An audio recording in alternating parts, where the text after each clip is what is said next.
Hello everybody. Today we will see resonance. Now in many mechanisms or many reactions, or there are some properties like acidity, basicity of the molecules.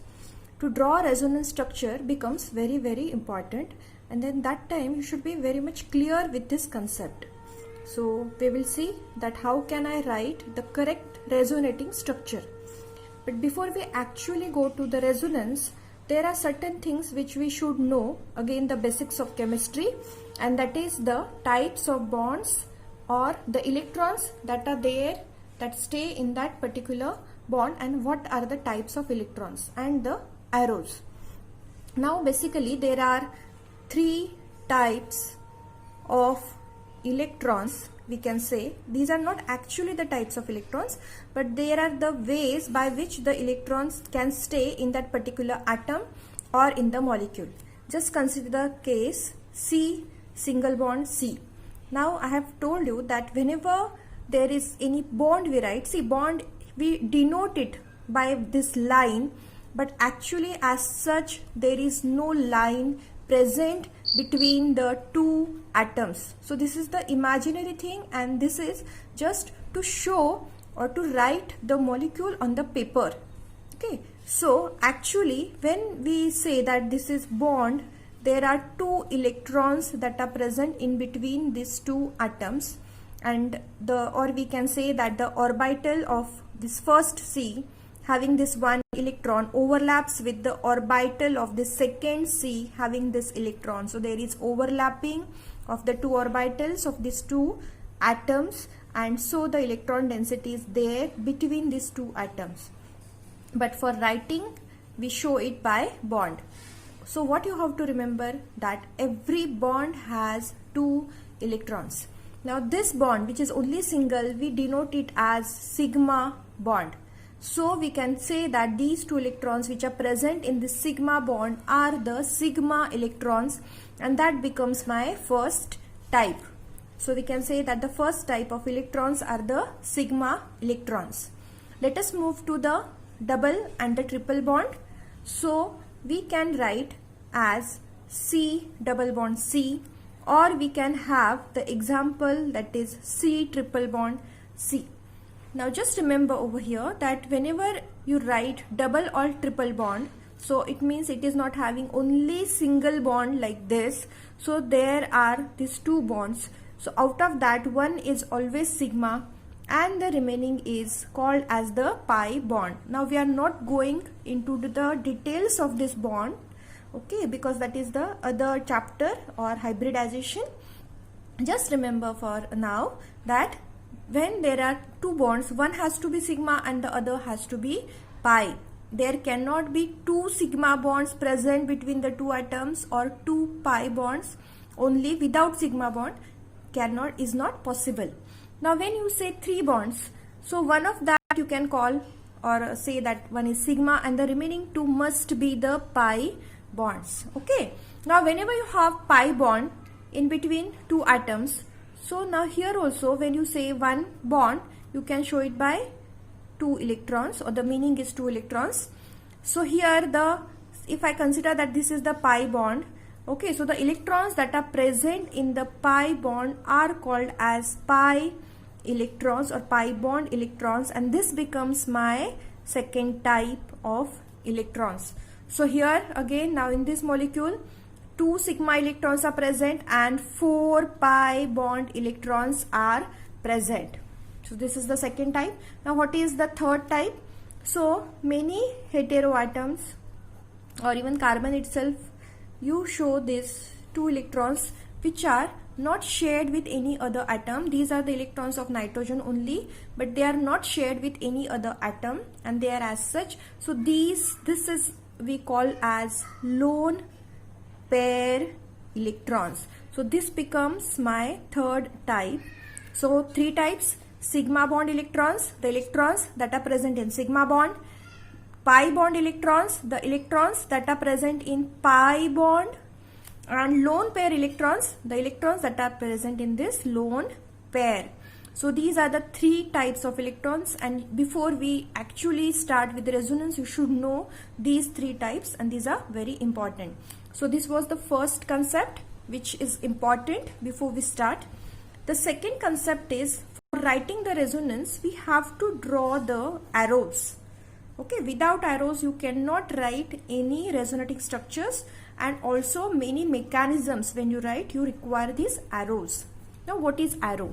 So arrow, there are two types. One is this normal arrow, and the other we call it as half arrow or fish hook arrow. Now arrow indicates the movement of electrons. Okay, just remember the arrow indicates movement of electron. Now when I draw the normal arrow, it indicates that the two electrons are moving from this place to this place. So when you draw this arrow, it is very important, you cannot draw this arrow anywhere or from any atom to any other atom. You have to see that which electrons you want to show that they are moving from which place to which place. Then you have to start that arrow from the place from where the electrons are moving, and you will have to finish this arrow to the place where you want them that they have been shifted. Now this half or fish hook arrow. So when I have to move only one electron from one place to other place, I will indicate by fish hook arrow. So these arrows are very important. Then we will move next. Resonance rules. Okay, so there are certain rules that you have to follow when you write the resonating structures. So there are basically 5 rules which you will have to memorize. So when you write the resonance structure, you will have to see whether you are satisfying all these rules or not. If after writing the resonance some of the rule is broken, then you cannot write that as the resonating structure, means it is wrong. So you'll have to think again on that. Okay, so let us see the first rule. The first rule is that all these resonance structures are the imaginary structures. Okay, the first and the very important, that they are the imaginary structures. As such, no such structure is available, or nothing happens like this. For example, or the molecule is present in the hybrid form of this. So this is simple benzene, and I can write the benzene in this 2 ways. Okay, obviously if I rotate this molecule, it's going to be this only, but even by resonance we can show these 2 types of molecules. So they are imaginary, and if you take say 100 molecules, for example, 50 will be in this form and the 50 will be in this form. So they are no different from each other, and they are the imaginary nature. Now this is simple example, but when we actually show the movement of electrons, or when we show that after resonance some charged moiety has been formed, it is the imaginary thing. The first. The second thing that you have to remember, that when you show the resonance, you can move only electrons. So move only electrons. You cannot move any atom. Okay, so the atoms will remain in their place only. You can move only electrons. And obviously which electrons, because just now we have seen that there are 3 types of electrons. So which electrons? So you cannot move sigma electrons when you are showing, see, this is basically for resonance. You cannot move sigma electrons. You can only move pi electrons, or you can move lone pair electrons. You cannot move sigma electrons, because if you move sigma electron, you are breaking the single bond and you are changing the molecule. Okay, so electrons only move and the atoms cannot move.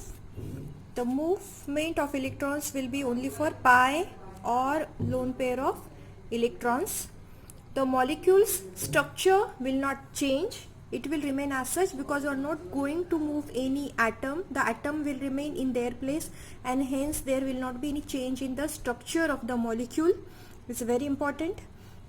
Now when we are saying that these two types of electrons are moving, they will move only and only if there is conjugation. Now what do you mean by conjugation? So alternate means I have double bond, single bond and then lone pair, or I have double bond, single bond and double bond. So this is what is conjugation, that in between the pi bond and the lone pair, so pi bond and lone pair, there has to be only one sigma or single bond, or in between two pi bonds there has to be one sigma bond. Then these two cases we can write resonance. Just see this example where you have pi bond, that is double bond, single bond and then double bond. So this is no conjugation here. Okay, so why? Because there are two single bonds between two pi bonds. So this structure will not show you resonance. You can write resonance only for this or this. So the meaning is not all the structures can show resonance. So before you actually proceed for writing the resonance, you just see, is it okay that I am writing a resonance? Now move to the next example. So here I have pi bond, that is double bond, single bond and double bond. Now the actual rules and how to write we will see afterwards. Okay, so there is resonance and I can move the pi bond electrons obviously here. Okay, now this movement you are showing from arrow, so you are going to move these pi bond electrons on this oxygen. Now why so? Because now here there are two pi bonds. Now how I will decide that only these pi bond electrons are moving? So here these pi bond electrons are between C and O, and you know that O is more electronegative than C. So the electron pulling force for O is very high. So O will pull this two electrons, and so the arrow is like this, meaning these two electrons are going to shift on this O. Okay, so because now this has shifted, now who is conjugation with this pi bond? This pi bond. So when it will move towards right, this pi bond will also move towards right and it will come in this place. Okay, so here now we will write the whole atoms as such. We are not going to change the position of atoms. So we will write C, single bond C, single bond C, single bond O. After that, whatever changes we have done, now ideal case is what? That O has two bonds and two lone pairs. We have seen in the last lecture. Now because it will gain one more pi bond electrons, so it will come here as the lone pair. Now O will have three lone pairs and one bond. And now in that case we write the minus charge, because ideally O should have two lone pairs, but now one lone pair is in excess. Okay, so we can write the minus charge here. This pi bond has shifted here, so we will write it as this.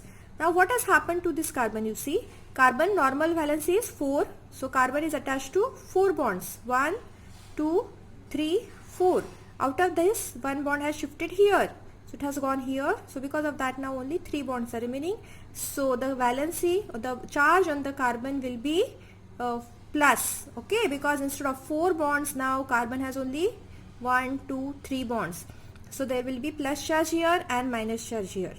So after you write the resonance, the next thing, the next rule that you have to see is there will not be any change in the net charge in the molecule. What do you mean by this? That after I write resonance, I should again see that okay, whether the charge on both is same or not. Okay, now any molecule as such has zero charge. So this is now 0. But now in this next resonating structure, we have written here plus and here minus, and so plus minus the net charge here is also 0. So we can write here the net charge over here is 0. Same way here also, in the first molecule also the net charge was 0. So after you consider, you finish writing the resonance, again find out okay whether the charge is same on both. If the first resonating structure has say somewhere plus charge, the next resonating structure will also have plus total net charge. Okay, see, we are writing net. What is the net? The total charge means here I can see plus and minus, but the total of this is 0. Okay, plus minus 0. Same way, in my first molecule, if I have a plus charge, in the second molecule also, the or whatever all the resonating structures you will draw, sometimes there is possibility of 3-4 resonating structures, all will have plus charge. If when I start the molecule has minus charge, all the resonating structures will have net minus charge. Okay, so this is the third rule that we have to remember, that the charge on all the resonating structures should be same. Then see, now this is aniline. So, and this I have written in the plus form NH2, instead of that it is NH3, and no lone pair, so there will be plus charge over here. This is anilium ion. Okay, now in this, if we show the resonance, why? Because here the pi bond electrons will be attracted by the plus charge on nitrogen. Generally we write it like this. Okay, so the pi bond electrons will be pulled towards N.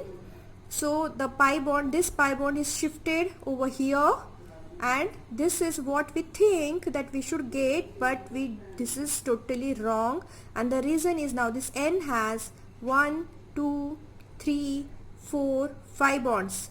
1 bond, 2 electrons. So 5 bonds, there will be total 10 electrons.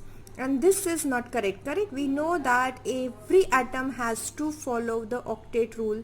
The meaning, the every atom in surrounding can have maximum 8 or 18. In certain cases 18.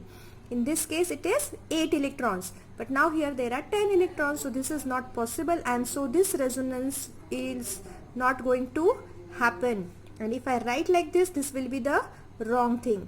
So just seeing the conditions, you cannot write resonance. After you write the resonance, you see whether the octet rule is followed in that molecule or not. If it is not following octet rule, don't show the resonance. You can say that the resonance is not possible. And the last is the stability, that all the resonating structures whatever we are writing over here, amongst them the hybrid structures are very stable than the individual resonating structures. Okay, so resonance gives stability to the molecule. Now here, more the resonance structure, more is the stability.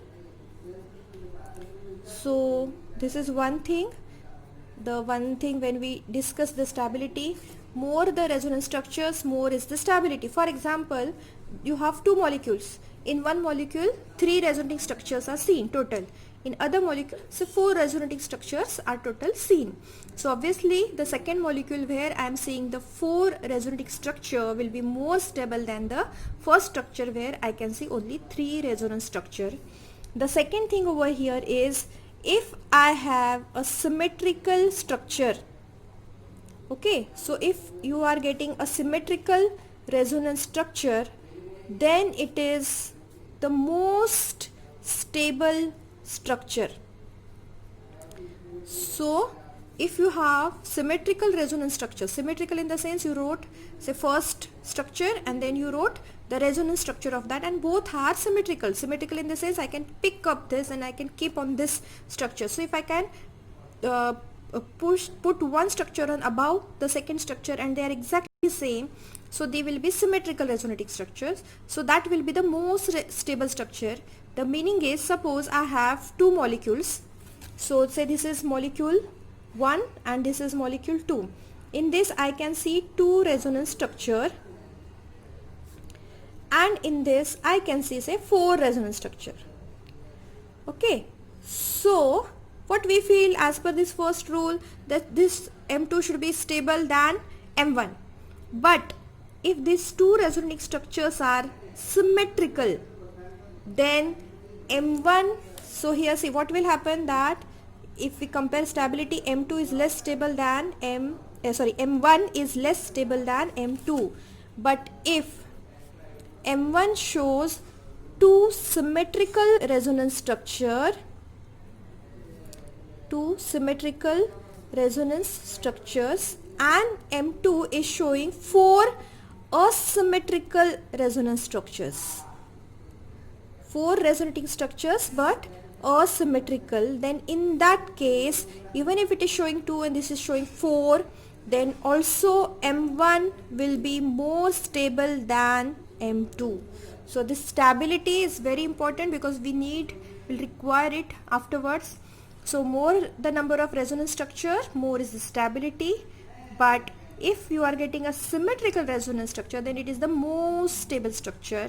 So in molecule M1 and M2, if this shows 2 resonance structure and this shows 4, then M2 will be more stable than M1. But if M1 is showing 2 structures but symmetrical resonance structure and M2 is showing 4 asymmetrical resonance structure, then in that case this with the less resonance structure but symmetrical will be more stable than this. Okay. So this was all about the rules. Then we will start with the actually how we can write the resonance structures.